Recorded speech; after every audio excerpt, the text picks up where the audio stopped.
It's Friday. Was that Sorry. your attempt at a very bad impression? No, it's just you. When it's Friday, you get so excited. I think what's going to happen here. He is Phil Dave, live from the depths of rural Hertfordshire.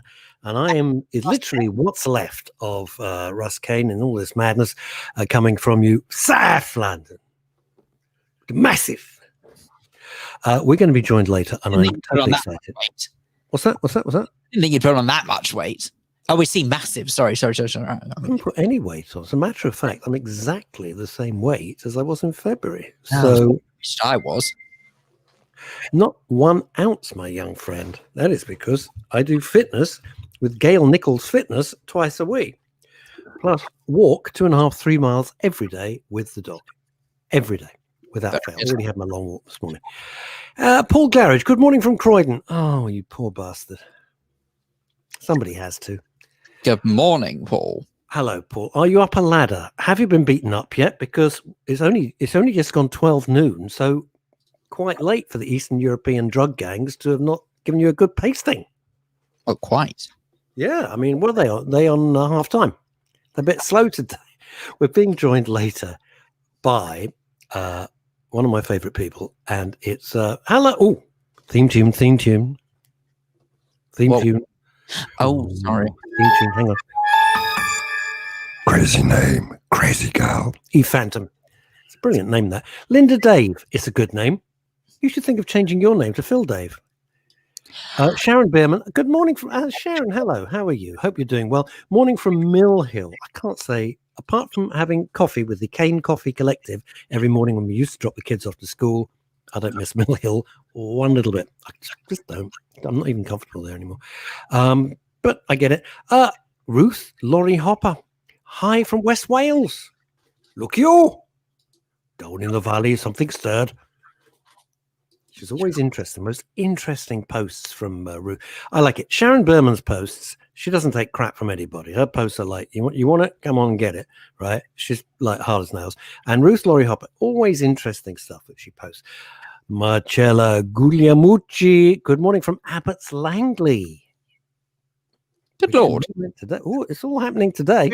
We're virtually national. This is like national radio. This is like Radio 1. God forbid. We're being joined by Jeff Stevenson, one of my dearest friends, one of my absolute favorite comics, one of my favorite actors, just a great guy. And I asked him to come on because we were chatting, talk about what this madness, this lunacy has done to the whole of the entertainment industry. It's just sucks. But he's in the front end of it. And I'm not gonna preempt it. Hopefully he'll work. You're so right. Don't cross me. As if I would, Sharon. I would cross the road though. So if you were on the other side of the road, I'd be on where the Millets was. I don't know if Simon Millet's shop is still there. It was Simon's birthday today or yesterday. So happy birthday. Simon Millet had a huge sports shop and sports shop business in Mill Hill. Do you know it, Phil? Millets? If I saw it. You know it. Well, I saw it. I'm not very good with remembering names, as you well know. Russell. Here. Oh. Yeah. Sorry about that. I know. Right. I got a quick question. Why are we waiting for? Why are we waiting? I kept calling you bloke on the right because I didn't know. On the right. Slightly to the right of Stalin. Here's a question. I've been thinking about this a lot, and I don't want to preempt it, but I would love everybody's opinion. And I haven't told Phil I was going to talk about this. The BBC last week, there was a huge, but just wait until you see where I'm going with it. There was a huge hoo-ha with the BBC over their objection, because it got confusing. Originally, they said it was going to be banned. Then they said it's not going to be banned, but it's going to be re-edited.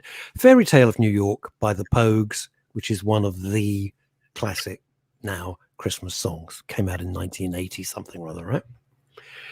And they're taking up one of the lines because they think people would be upset. Good morning to you, Ed Grossman.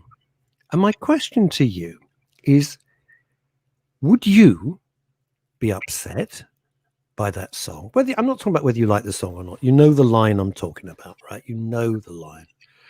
would you be upset? Do you find that in 2020, as we go to 2021, what's left of us, do you find that offensive?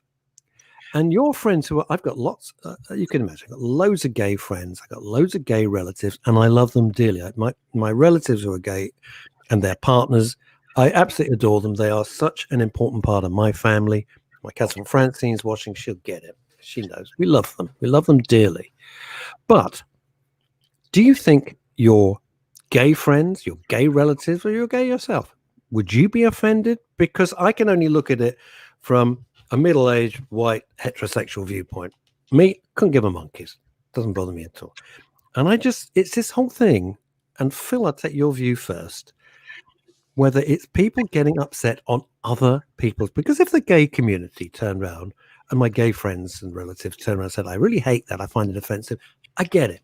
And I would utterly respect that. Totally. Of course I would. Where do you stand, Phil? I literally know nobody who's offended by that song. And it's not that I don't want to dismiss anyone who is offended by it, because obviously if there are people offended, of course something needs to be done about it. Yeah. But then at the same time, how many times have we said things change? Don't rewrite history. That song's out there. It wasn't a problem at the time.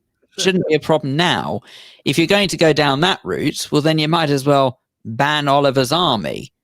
You might as well ban other songs that have sort of got words in it that people don't care very much for in this day and age. That's right. And Maybe it's cold outside. It's not a song about Rohypnol. It's about two people having romance in the winter. He's not going to roofie her drink, you know? Yes, it's all mightily peculiar. But I'm delighted, by the way, that Jeff is waiting in the digital green room. One second, Jeff, 5 minutes call. 5 minute call. You'll get the gag. I'll tell you the gag in a minute when Jeff comes on. It's the most beautiful story. I think you'll love it. Ed Grossman, Russ, would you like to read some of these, please, Phil? Because otherwise I feel I'm doing too much talking, which I don't like. Starting from and then work up to Sharon's. Right. Thank you very much for if you wouldn't mind. Thank you so much. I don't mind at all. Please do offer feedback on how I perform. Ed Grossman says, interesting show today, Phil. Obviously, I had a Snoop tape going, so an interesting way to hand in your resignation, nonetheless, young man. Isn't it curious? He says that he's worried about doing too much of the talking, asked me to do but you led me into that. You knew you wanted me to do that. Whatever. Right. Ed Grossman said half an hour ago, Russ, me and most of us have totally lost the plot as to what is and what is not offensive anymore. I agree with that, Ed. I have no idea what I'm supposed to be offended by anymore. Right, go on. That's right. Sharon Bierman, my gay friends wouldn't care. Yep. It goes on to say, oh my God, ridiculous. Love that song. You can't say anything these days. Don't read the rest of it. I'm not going to read the line. And then Ruth comes in. Seriously, I don't know whether or not to read that line anymore. You see, this is the thing. This is our radio station. I keep saying it's radio for grown-ups, right? And we all know where we're at. We all have differing views and stuff. And yet Phil, who is a really seasoned broadcaster and very senior producer on big shows, right? Stop shaking your head. You know you are. Producer me. Like, should he read the line out? Should he read the line out? It's a line. The thing about words, right? They're not going to kill you unless it's 1, 2, 3, fire, in which case it will kill you. They're not going to kill you. Any last words before I pull the noose? That will kill you. But words, they're not going to kill you. That's the thing. It's mad. Ruth says the greatest song of all time, especially at Christmas. A certain amount of protecting minority groups is important, but this is ridiculous. Now, on my Facebook page, it kicked off. Everybody sort of agreed with what our listeners around the world are saying, what Phil and I kind of think. And then somebody said, no, you don't understand, because faggot is sometimes the last word that people hear as they're being kicked to death. And good Lord, I can't argue with that. What can you, there's nowhere to argue with that. Might I suggest sometimes the last words people hear is goodbye, And you're not hearing anyone campaigning to stop that. But it's not a, goodbye, I love you. It's not a hate crime. No. Unless you're with somebody else's wife and it's their dying. That would be a bit awkward. No. Paul Claridge. No, my point is... I'm just going mad today. What does Paul have to say? Somebody is causing a mischief and is abusing somebody and assaulting them before their final moments. You see in the horror films, what have you, they'll say goodbye to them or what have you. It's not necessarily a case of that just because someone says that F word before someone loses their life, that suddenly it should be banned from the world. What the heck? No words, they're just words. All right, here. Oh, God, I'm not kidding. He's had more aggravate. Paul, your life is beyond belief. Read Paul's thing out. It makes me so upset. He's such a lovely man. Well, I'm going to find the full message. Hang on 2 seconds, because otherwise half of it's missing. He's such a nice guy. He's been on the show. He had cancer appallingly. Like, there's never good cancer, but he had it. Oh, really? I'm not kidding. I'm not kidding. I have a suggestion. Yeah, Paul. I'm wondering whether or not maybe give out digital papers. Sounds like it's safer. This is just crap. It's so unfair. So unfair on you. Big shout of thanks to the boys and girls of the British Transport Police and the Met who rushed to my assistance in East Croydon on Friday afternoon. They arrived in numbers within 5 minutes of being called. And this was because I got surrounded by a gang of youths, blimey, holding, oh my God, open clear liquid and threatened to douse me. What? Good grief. Threatened to douse me, sorry. In what I had to assume, I do apologise, this is jumping all over the place, so I can't actually see it very clearly. It's not Phil being silly, it's him and I. When we look at our comments and other comments come in, the whole page jumps, so bear with. Yeah, douse means what I had to assume was some sort of harmful liquid. The police caught them. I won't go into the reasons, but apologies were offered. And we let them go with warnings/cautions. Hey, Phil, I'm really sorry. I got that double-barreled sawn-off shotgun shoved in your mouth and said I was going to blow your head off. Hey, we still pals? To say I'm feeling anxious today is an understatement. But why on earth would it? An apology didn't. Anyway, right, do you know what? Let's get Jeff on. Jeff is really... He's waiting. He's looking horrified, suitably, I might add. So, ladies and gentlemen, it's with enormous pleasure. One of my favourite people. And I think you're going to love him too. Let's give a big Cunard welcome in the Crystal Room to the comedy stylings of Mr. Jeff Stevenson. Good afternoon. Good afternoon. Good afternoon, Jeff. Hello. All right, guys. Hi, Phil. Hi. How you doing, fella? How are you? I'm all right. Yeah, I'm all right. Not bad. I can't complain. I think you're going to, before Phil starts yelling at you, he's going to say, can you come a little bit closer to the microphone on your laptop? I put it on my phone. I didn't know how to get what's out on my all right. laptop. That's fine. Whatever. Is that better? Don't you worry about it, Jeff. You sound fine, sir. Good. You're looking good. There we go. Normally accused of being too loud. What? I don't think so. Thank you so much for joining us. Really, really appreciate it. Now, before we do anything else and get into our conversation of why you're here, congratulations on your film. Well, thank you very much. It's, Touching the Blue. Tell us a bit about it. Go on. It's a short film. Well, if you think 46 minutes is short, for me, that's a long time. But 46, it's a film called Touching the Blue. It's all about a washed-up snooker player whose career started off really fantastically. He was like the world champion, and then it all went wrong. And he got into the alcohol and the problems with women and what have you. And he disappeared. He had a breakdown. And then it's this play, or this film, is all based around the night where he's making his comeback. He's managed to get to the Crucible, to the big finals. And he's playing his first match. And the whole of the film is like a talking head, apart from there are one or two interviews with famous snooker players and Leslie Grantham, because that was from the 2008 show, which they did, a stage show. And it's all based in the dressing room at the Crucible.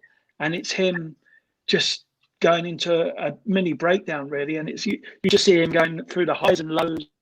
The fact he's in a terrible dressing room. I mean, Russ, it's like we've all been there and turned up for that live gig, and you're in. They say, "There's your dressing room." You go in there, you can't believe it. I've had better toilets. And it's all based around that, and it's based around what happens that night. And I don't want to tell you anymore because it'll give it away. No, what really fascinates? Sorry, Phil, go on. When you're being shown what is supposedly the dressing room, which actually seems to miraculously double up as the place where they keep the Henry vacuum cleaner. That always amuses me. Exactly it. You got it. Exactly right. And there's a few little bits you'll see. That's exactly right. And where we filmed, where we made the film, was in a little factory unit in Hainault in Essex. And living the dream, Jeff. Living the dream. Oh, it was brilliant. Hainault in Essex. We could only wish. At lunchtime, we used to go down to this.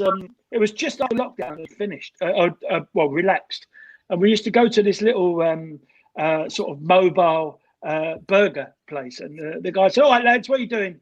So we said, "Oh, we're making a film." He went, "Yeah, all right." It was on an industrial estate in Hainault, but it was great. I mean, it was one of the best weeks I've ever had in lockdown, out lockdown, COVID or no COVID. It was just an incredible week, and there was only 4 of us in the unit at any time. Now, Jeff, I did a little gag which no one will have got, but it's such a gorgeous anecdote about Jeff 5-minute call. Could you? And it's been a running gag with Jeff and I since I don't know how old is Harvey? How old is he now? 20 now. He's up in uni. Oh God! So this has been a 16, 17-year-old running gag. Please explain. It's such a sweet story. Well, I was doing panto with Russ, sharing the dressing room with Russ, and Harvey used to come in every now and then. Russ, as you all remember, and he was dressing up as if he was going on to do panto, and he came and I came in. And I said, "Okay, we're ready, Mr. Stevens, ready now." And he went, "What about my 5-minute call?" Which is brilliant because we all know what's like. Tiny tot. He was a little tiny tot, and he just turns to his dad. "What about my 5-minute call?" I mean, I just love that. It's just it'd be horrified. I'm sure. I don't. It might have. He's on. I mean, he's gone on Facebook and all that, so he might be tuning in. So he'd be horrified to hear that story. he was such a sweet guy. And now, there's a point to all of this, Jeff. About the film. It's not just congratulations. You said to me, and I think this is so important for everybody else, and people watching all over the world, Spain, and I know some people watching Australia, and Leo Sayer does when he can, etc., etc. Lovely. You said to me, "Oh, I've been offered this for what?" And I said, "That's fantastic." And it's like in this lockdown period, we're looking at other things to do to keep ourselves somewhat occupied, keep ourselves sane. Absolutely. And you kind of did it for that because you didn't really think, well, I've done a bit of acting because what Jeff is too modest to tell you. One of the greatest musicals, and Phil will love this. Phil, you remember Bugsy Malone? Indeed. Jeff was in it. Jeff was one of the kids in Bugsy Malone. Louis, that sounds good. Yeah.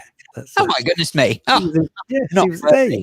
There you go. It was just, one of the great adorable films, but so many people have said, "What am I going to do to keep sane?" And this was kind of something, and it's grown, something that you were just doing to almost fill up time because we were chatting about it, and it's now suddenly behind us. And Joe Wimborne is the writer and director, and then we had a film company get involved called Visualize. Brilliant cameraman called Dave Falk and John Danbury, they seem to just grab it and say, right, we're gonna. Because when Joe phoned me, he said, "Do you want to do this film?" And I said, "Well, I'm not doing anything." I said, "What is it? How big's the part?" He said, "Well, it's just you." Said, what? And at the time, I was watching Talking Heads on every night on the BBC. And I was watching all these actors. Did you blow the budget? Was that the problem? Sorry? Did you blow the budget? Was that the problem? There was no budget. He's There very was no expensive, budget. Jeff is a I did. fool. None of us got paid. Apart, I think obviously the film company got their pay, but we did not get paid. Joe and I made nothing out of it, and we did it because we wanted to do it. Joe wanted it as a calling card because he wanted a short film just to see what it was going to be like, and of course that was what I was doing it for, and we just thought it was just going to be a short film and see how it goes. But as I say, these two other, John and Dave, got involved, and it was just, it was every day was a masterclass. Dave has been the cameraman, has been there, seen it, done it, and he made sure every day he would say to me, "You're not the comic, you're the actor." He said, "I want it just down the camera. I don't want it to the back row. I don't want you to play beyond my camera. I want you to play it to me." He said, "And I want you to feel as though you're not even doing anything." And that's exactly what happened. And by the third day, he grabbed me one day, Dave, and he said, "We've got something special here, something a little bit, we're doing something special here." And I was like, "Oh, that's great." I said, "As long as it comes out okay, that's all I was thinking. I might get a show reel out of it." So then we finished it. It took us 5 days to film. Finished it, and that was it. A few months later, they're telling me, they send me a copy of the film, and I watched it, and I thought, this is all right. This is not bad. And I showed the time I knew it wasn't bad. I took it round and I showed my mum, and my mum sat there and she said, "You are an actor."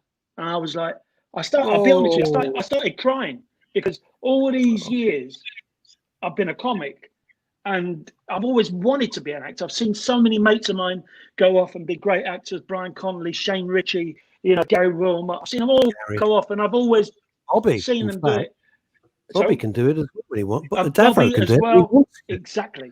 And I've seen him do it and thought, I would love to do that. But so many years I was a warm-up man and I was pigeonholed. And then I got away from that and I went on to the ships. And then I really started doing well on the ships. But when I was on the ships, sometimes you'd have a week at sea doing nothing. And I used to think, I'd love to be at home doing EastEnders or doing a film, even if it was only small parts. I would just love to be doing something like that, just to shake it all up. And so anyway, they said, "We're entering this film into film festivals." So I said, "Oh, great, okay." So then I got a message, "Oh, this laurel's come through. It means an official invite," which I thought, "Oh, that's all right." And then we got this one in New York. Van. Yeah. So then we got one in New York, and we got an honourable mention. And we got down to the last 4, and I thought, "Well, that's all right." So people are watching it in New York and thinking it's all right. And then one Saturday, 2 or 3 weeks ago, I was with my wife and my brother-in-law going to Costco because we're living the life. Yeah. And I get this message, and it says, "Congratulations, you've won the Best Actor Award in the Los Angeles World Premiere Film Festival." And I said to my brother-in-law, "Can you just read that?" And he went, "Well, you've won the award." I went, "Where's it come?" He said, "It's come from that film company." I went, "It's not a prank." And he went, "No." So then the phone started going with all these, because he put it on Facebook. This is John Danbury put it on Facebook. And it was just, I know it's only a film festival, but it's just, it's got things moving a little bit in the right direction. I'm more excited now about the future than I've ever been, which is amazing, as I've got hardly anything in the diary. I know. Well, we'll come on to that in a second. But you were so, as you are, even though we're mates, you were so modest about this. And I'm slightly telling tales out of school. Before it was all released, you sent me a copy and said, "Don't tell anybody." I said, "Okay."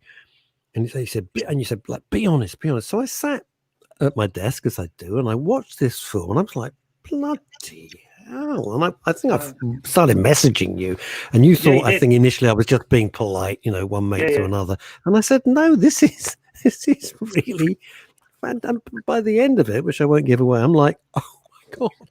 And it was so good. It was so good. Oh. So I think it's just a message. I wanted to discuss it because it's like a message of hope. Like Phil and I 3 times a week do the come on, and people are, they're drowning out there. They're drowning out there. Absolutely. And it's just nice to hear something that comes out of nothing, out of nowhere. Absolutely. Just a phone call. And could be life-changing. And if not, it's life-affirming. I nearly pulled out of it because I was learning the lines. All the rehearsals we did over Zoom. I'd never heard of Zoom before. I thought it was a pop group. right? And I was getting Fat Larry's band. yeah. Now you who know. was that song? So Joe said, we'll do our rehearsals over Zoom. So he said, but learn the lines. And I was learning the lines. And I'll be honest with you, I found it very stressful because I kept thinking, if I'm in the studio and I had visions of it being like it was at Pinewood when we did Bugsy. And they're all going, oh, who is this bloke? You know, where have they got him from? He can't learn lines. So I was every day, and I wrote my lines out longhand every day, and I learned them. But it wasn't coming easy, if I'm honest. But we were doing it on Zoom, and every time we did it, it became a little bit more easy. And then when we got in the studio, it was just of a unit. It was amazing. And I just loved it. And they said your pauses, you can tell you're a comic because you know where to pause. I said, that's me thinking of the next line. You know. But there was one day when I had to lay on the sofa and go off, and it was a real serious bit of dialogue about my dad running off and all this stuff. And I did it, and I carried on, and then they stopped. They said, "Jeff, we've done 20 minutes." That was 20 minutes, and I was like, "Well," and I'd actually got into it, and I really just loved it. And so, who knows? I mean, it's like Russ. You open one door and another one shuts. Another door closes. Yeah, exactly. Now, Marcella Guglielmucci, right. what's the film called, and where can we watch it? It's called Touching the Blue, but it is not out on general release or on Amazon. I mean, it's going to be on Amazon or whatever. It's not out until but they tell me you can't put it online until the festivals are finished. So I don't know when the festival's finished, but that's what's happening with the film. Okay. But it will be. I mean, whatever happens, I will make sure with John and Joe that we get it out there and everybody gets to see it. Whatever platform it's going to be on. It's a very moving film, and it was very difficult. It was weird for me. Not difficult, weird, because knowing you for so many years and knowing what a sort of funny bloke you are, and then seeing you do this, and so much of it is in close up. It was really like, ooh, for me, it was like, ooh. It was moving. It was moving. That was down to Dave Thorpe, the cameraman. He just went in. I mean, I wish he could make me and Phil look good. Well, no, a trip to Lourdes might help me, but Phil's got in with the hope. Phil's in with the hope. Now, one of the things that we always talk about, Phil and I, and it's a common theme. Like one of our regular listeners and viewers is Lady Sue, who owns and runs the Nailcoat Hall, for example. The Hotel Midlands. Big wedding venue. She's had 75 weddings cancelled because of lockdown. Yeah. That's just one thing. Other people with their work, it's just been trashed. You, your main career was doing cruises. Yes. And suddenly you've gone from being like the busiest guy in the world because I could never get to see you because you're always the other side of the planet. And suddenly it's like nothing. Unbelievable. Zero. Yeah. It's been a nightmare. I mean, apart from that week, and obviously the stuff that's linked to the film, it was a nightmare. I mean, I remember when it first happened, and I came back. I was on a ship for 5 weeks when I should have been only on for a week. I came from Australia, and they wouldn't let us in Please explain that, because people who are not in that industry, please explain what happened, because that's absolutely bang on mental health.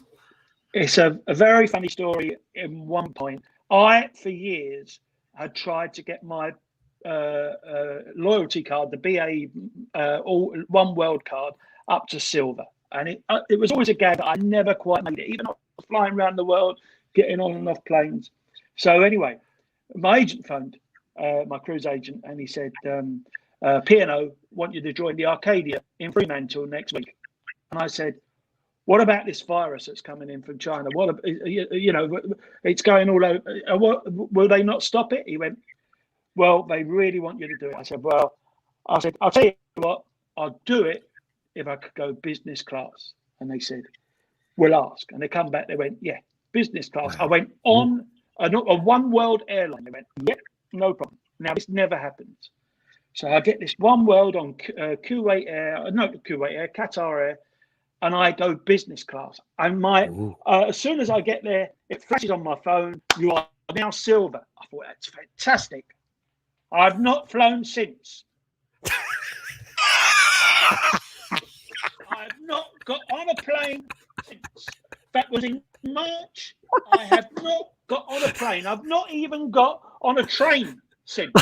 So I've now got this silver card that runs out probably in April, just about as I'm about to go back to work. And Can I just say, I feel your pain, Jeff, in a real trivial level.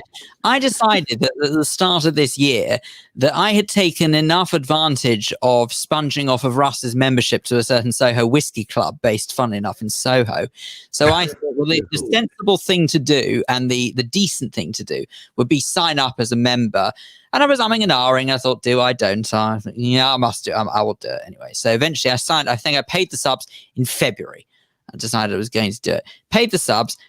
Went about twice as a member, and then, oh dear, lockdown happened.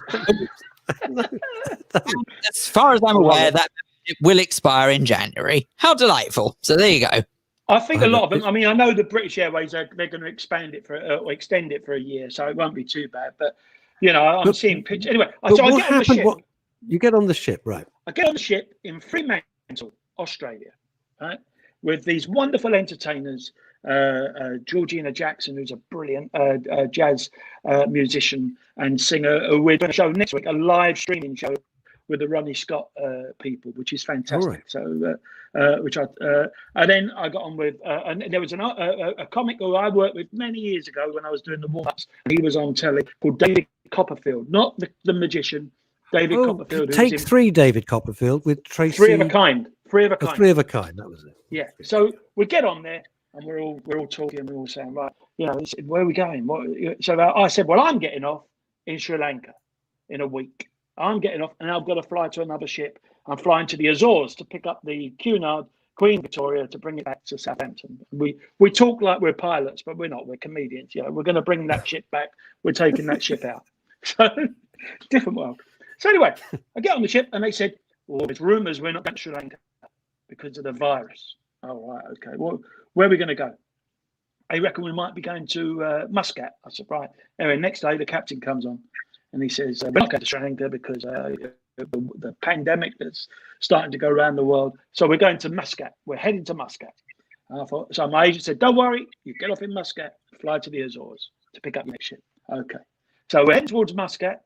And in the middle of the night, I used to get up and I always look on the television to see where we are and all that. And we've gone in a circle. We turned left, and we're going back down. And I thought, oh, something's happened. So anyway, next morning he comes on, the captain. And he says, we can't go to Muscat. They won't let us in because of the virus. We're going to Cape Town. So I thought, oh. So he said, but we'll all get off in Cape Town. I said, right, okay. So I thought, well, I'll miss my ship, but at least I'll get home because the news was getting grimmer each day. Anyway, we went to what's the other place? Not Joburg, the other place Durban. Near Cape Town, Durban. So we go to Durban. So we said, right, we're going to go to Durban now. We're going to get refueled and all that. In Durban, we waited 5 days because they wouldn't come out because and we never had one case on the ship, thank God. So we waited 5 days. Eventually, they came out. They refueled us. We went past Cape Town, round the Cape, and we went up. We refueled off of the Canary Islands, Tenerife, and we got back April the 10th. We left Australia March the 10th or 9th, I think it was. 5 weeks we were on that ship, or nearly 5 weeks. And it was unbelievable because we were the same entertainers and it was the same guests. So we were just coming up with stuff every day thinking, what can we do now? What can we do next? You know, and I mean, I hosted a show based on theme tunes. Sorry? Did you venture into anything you hadn't tried before? Juggling. Yes, lots. I did stuff I'd never heard. Yeah, it was. How did the tightrope walking go? That didn't go so well because you know the lady in the front row wasn't happy. So holding the rope. Yeah. No. You see, treading a very thin line. Here's the thing, Jeff. Here's the thing. The people on this ship suddenly they can't get off, so it has a whole different vibe to it. What was now a lovely holiday is now I am stuck on a very luxurious prison, beautiful amenities, but I'm stuck here. How did everybody take it? What was sort of The the most attitude? amazing thing is 95, 98% of the people were fine. They were saying, we're in the safest place. We're in a bubble. We're in the biggest bubble and no one's come near us. We haven't got a case. It's amazing. We are so lucky. But obviously, being the entertainers, we had our families at home and the guests had their families at home. And we were seeing every day what was going on. Boris got ill and all that. I was thinking, I want to get home because I was worried, obviously, about Abby and my wife, Jane, and my mum, my family. I just wanted to get home. But, when we eventually got back to Southampton, I think it was April the 10th, we got off. It was a different world. And so I came back here and I just couldn't believe it. And I'll be honest, for the first month, I actually, apart from the fact that, I was so sad to see people suffering with the virus and obviously what happened. The first month I was enjoying the weather. I did quite a bit of writing. I would sit in the garden. We would meet every night, the three of us, and sit there, have a gin and tonic. We ate outside in the garden. It was lovely. But then after a while, I started thinking, well, where is it going? But even the film came out of nowhere. Thank God the film came out of nowhere. But I'll be honest with you, I've not suffered anywhere near as much as everybody else. There's a lot of other people, I should say, in my game. But it's tough. I mean, I've done one paid job since, and that was a training film for BT, 2 days training, which came from the film, and that was lovely to do. But to go in, we did it in an office in London. And to look out of that office and see all those empty seats and empty desks and walk around London like it was a ghost town. It was creepy. It was horrible. See, the thing is, Jeff, you and back in the day, people like our friend Hilary O'Neill, she'd be out the country on ships. I'm just explaining to people who are not familiar with this. Out maybe 200 days a year, could be possibly conceivably more. So, you guys, there's a whole bunch of you. Mike Doyle and all that gang, who are incredibly busy. I mean, and you've had this huge career, which is very niche but highly successful for many, many years. And suddenly, the lights go out. There's no slowing down, or we can put you on like one. There's just nothing. You go from everything to nothing. Your friends in the industry, how are they coping mentally with this? Some are okay. Some are really suffering. It's. I mean, this, Russ. And I'm sure you know as well, Phil, because doing the show, you bust a buzz from doing the show. But doing my game, going out there, facing the audience, trying new stuff, the buzz becomes addictive, and you miss that buzz of doing it. I mean, many a time I'd sit here on a Saturday afternoon, I'd watch my team lose with the football, and then I'd go out. Well, it is QPR, you've only got yourself to blame for that. Yeah, no one else to blame. You're exactly right. I'd go out and I'd go into a club, comedy club or a gig, wherever. I'd do the gig, especially if it was a real stormy, a good show, which, after a while, most of them are. I would come off and there would be that buzz, that adrenaline, that you'd enjoy the drive home, and you miss that. I've really missed it. I've done a couple of charity shows and a night just in a comedy club, sort of trying out, and I really loved it when we got back. And I need to get out there again. I know a lot of my friends feel the same. Now, not to mention, it doesn't make sense the way that I know we've all heard this argument before, but it absolutely does not make sense the way that we're all able to be cooped up in an airplane together wearing masks, and yet we can't be in a theatre wearing masks. Go figure. Doesn't make sense. How do you feel about that, Jeff? Because Phil and I have been moaning and campaigning against this because it just seems bonkers, right? Yeah. But you're in, neither Phil and I do what you do. So how do you feel that they've had to close? They've insisted on closing theatres and comedy clubs, etc. I don't get it. I don't get it. I don't get that I can watch. I mean, I don't want them to stop it, but I can watch the football. They score a goal and they hug each other and it's almost like they're exchanging body fluids. And yet, I can't stand on the stage and work to a socially distanced audience. It just doesn't make sense. But we all want the vaccine. We all want it to just go away now and get back to normal. That's what I want, and I think it will next year. I mean, they are starting to book the cruises now gradually from late spring.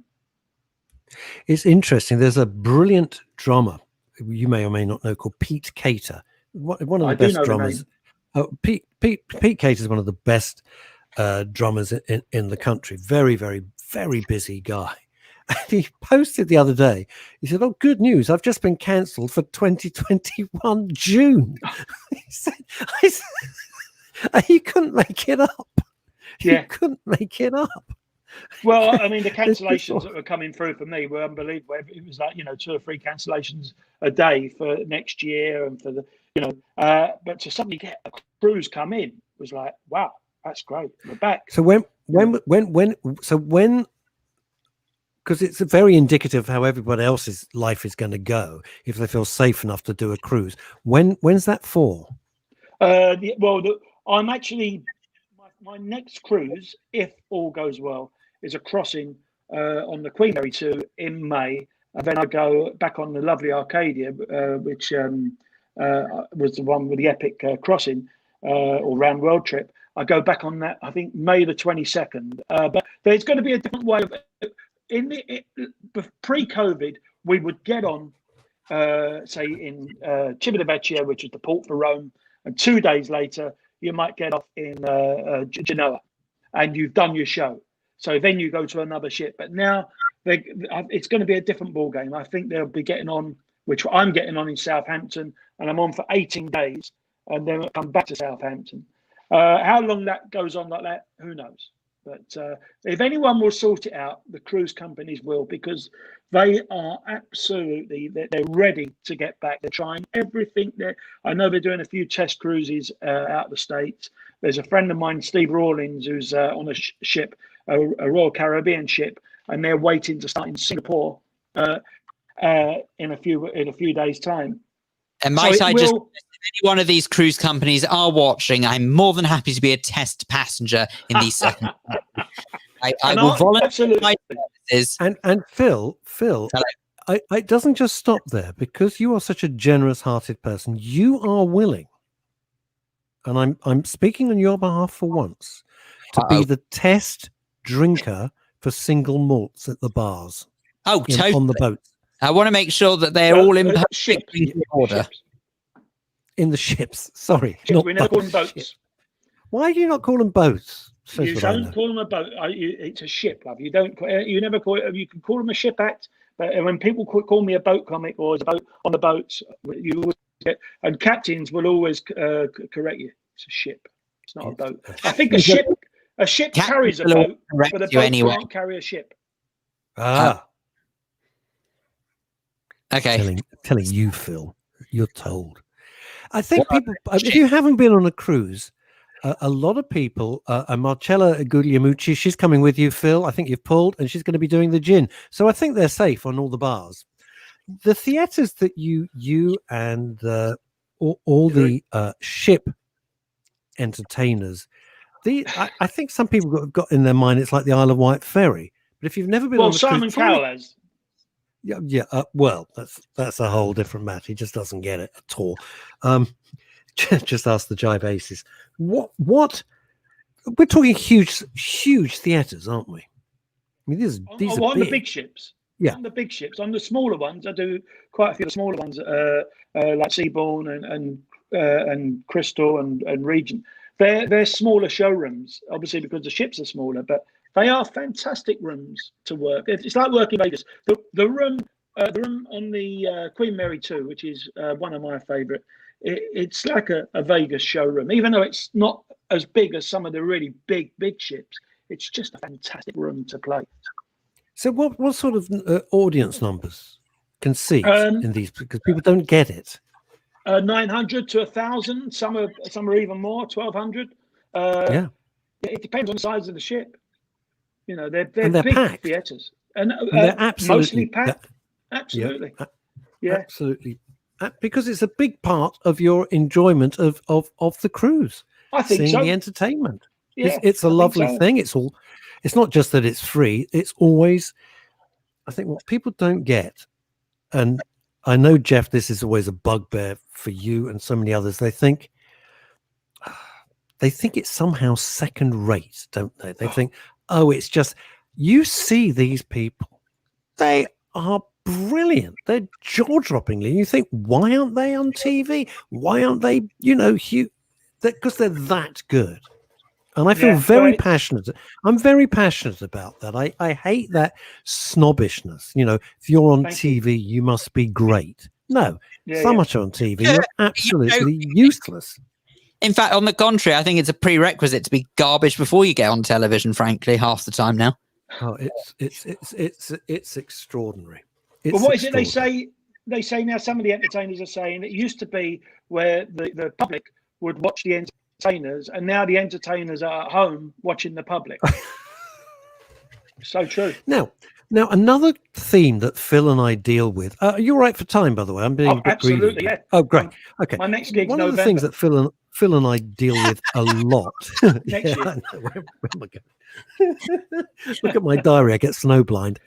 Here's the thing. We deal with the fact that people, and it's to do with mental health, which is the whole thing about men's radio, is that people get very offended. Then when Phil and I dig into it a bit more, and all our audience keep going with their brilliant comments, it's that people are being offended on other people's behalf.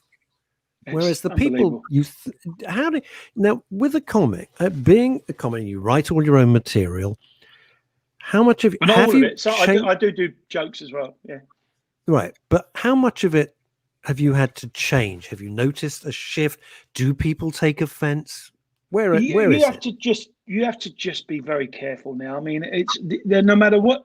I mean, I'll always get the odd complaint. There's nothing you can do about it. I mean, when I remember one night, I can tell you this story. I did a gag about Trump on an American ship, and the cruise director said to me, "We had a couple of passengers from Florida. They've complained about your joke about Trump." So I said, "Oh, right." I said, "What would you like me to do?" So they said, "We've got another show on tomorrow night." I said, "Would you like me to apologize to them on stage?" And this young cruise director went, "Oh, that'd be wonderful." Not a good move. So I go on, and he says to me, "That's the couple over there." I said, "Oh, what, the guy with the dark hair?" It's obviously not his own dark hair. I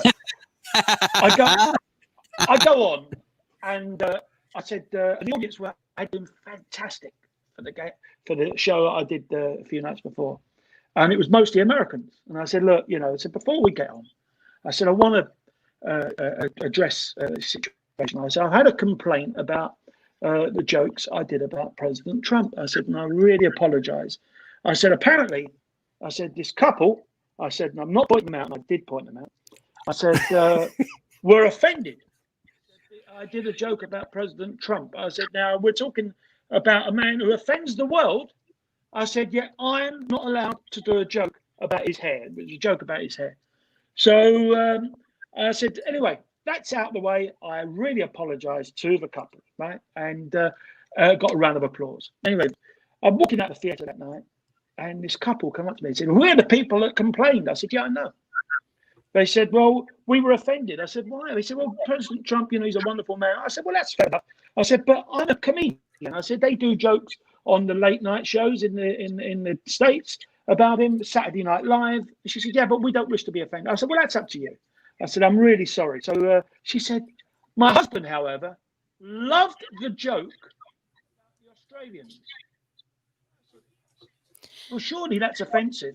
She said, "Well, if they can't take a joke." The sound dropped. So she says to you, "My husband, however," so the sound dropped at that point. She said, "My husband, however, loved the joke that you did about the Australians."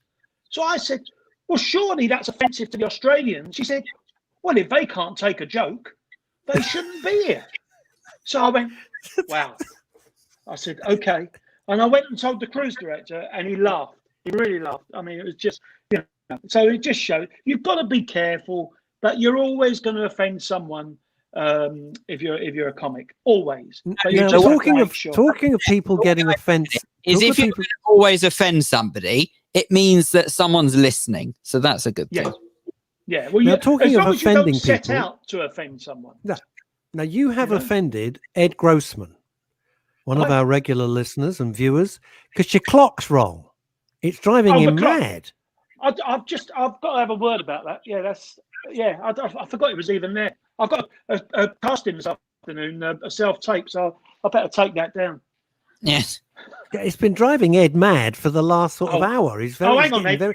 Hang on. There we go. Right. Is that better? Hang on. Oh, that's great. That's so much better. Ed, are you? Yeah. Sen Munro. Oh, no, you're causing offence now, Jeff. Sen Munro, I'm offended you haven't told more Trump jokes. No, don't go down that route. The gag I used to do, right, which obviously will be and I don't think it's that offensive. I said it's wonderful. Jeff, I'm really sorry to interrupt, but the wall behind you looks a bit bare now. So can we do a clock or something you could put up there? If you had a clock, that would be perfect. Oh, thank God. Oh, hang on. I was That's much better. comedy value of putting up a clock. Don't get this on Radio 4. Now he's worried about. Anyway. Anyways, there we are. That's your watch. Yeah, it's all good. Hey? Is that really your watch? My Fitbit's telling me it's 12:51. Have you got to go to the news? No, the news. The news, do me a favour, please. Anyway, sorry, yes, so the gag was... The gag was, I was doing a gag and I said about Boris had become Prime Minister. And the Americans have got a thing about Boris as well. So I said, we've got Boris. I said, obviously you've got President Trump. I said, I can't wait for the time when they go to North Korea and they're all round the table having a big meeting. And there's the little fat kid from North Korea, right? And the three of them decide they've all got something in common, which is a hairdresser on crack, right? That was the joke. So that was the joke. I don't think it's that bad. The other one, I said, Trump's building a wall. I said, to keep the foreigners out. Where's he going to get the builders? Right? So that was, I mean, you know, I don't know. If they're offensive, then I apologise. I mean, if somebody comes at that, who's this? Trump's Ed not here to defend himself. All right. No, you see, this is a running gag because Phil is BBC trained. So when something kicks off, then Phil very rightly goes, well, I must just say that Ealing Council or their representatives are not here to defend themselves about their completely mad road schemes, you know, something like that. So Phil keeps me in check, basically, things like that. No, actually, on the contrary, I keep you from having to write a check, I think. Okay, right. Good luck trying to find the money out of us. Good luck with that. Got all about them. Do you think that, I think there's two ways that could be very good. Tempest Future, very good, Sen. Thank you very much. Here's the thing. Do you think when it starts to ease, there'll be like an explosion of people who can't wait to get back to clubs and restaurants and bars and theatre and all the things they've really missed? Yeah, or do you think people? You think so? Because the flip side of that, Jeff, and I'm really interested because you're right in the heart of it, is people saying, I don't know, I'm still cagey about it. I'm a bit worried. What do you think? Well, tell them to stay at home, and the people who want to go, and they'll have fun. I don't want people sitting in front of me going, "Oh, I don't know if I should be here." Oh, you know, it's I know. Let them stay home. I think there'll be such a. I've been thinking about this a lot, and I think a lot of things will permanently change. Oh, I'll be honest. I'm not sure. I don't think I know Phil thinks I'm raving mad on this point because we disagree on a lot. I don't think I'm ever going to shake hands again. No. I actually don't think I'm ever going to do that again. Okay. Well, that stopped on ships quite a while ago because I always do I do the doors, and I always go out as people come out, and on most of the ships, a lot of the American ships, they were doing the fist bump. Fist bump. Yeah, what you call it, and then or the elbow, and that captains and crew on the ships have done that for many years. So really, you know, why is that? Well, because we had the what do they call it? Legionnaires? Stomach people. Yeah. What do they call it? The Noro. Norovirus. Oh, crumbs. Oh, Yeah. yeah, that's horrible. So when they have that, the ships go, and once again, so they know how to deal with it. You know, they have a different codes, and I mean, I'm talking out of school here a little bit, but yeah, that's how they deal with it. So they are used to dealing with a similar situation. Oh, that's very. So Lee Durnford. Now Lee Durnford, by the way, I didn't read his post out. It was quite long because we were in the middle of chatting. But he's started something very interesting. And if you follow him, Jeff, on just to save time, on Facebook, Lee Durnford, he's got something very interesting going. Now he's making a point. Apparently, 25% of theatre goers are over 50. What's all that's going to do? Bums on seats. I don't. What do you think? Well, I think they'll be rushing, to be honest. If it's a good show, they will. Yeah, absolutely. I think they will. I mean, I can't say over 50. What should we shoot ourselves? just let the kids go. Let the kids go. They won't go. Yeah, I think the theatres will be full. And once the tourists start coming back in, and I mean, it's been terrible for the West End, and also on Broadway. I mean, Broadway's been closed for since April or March, whenever it was.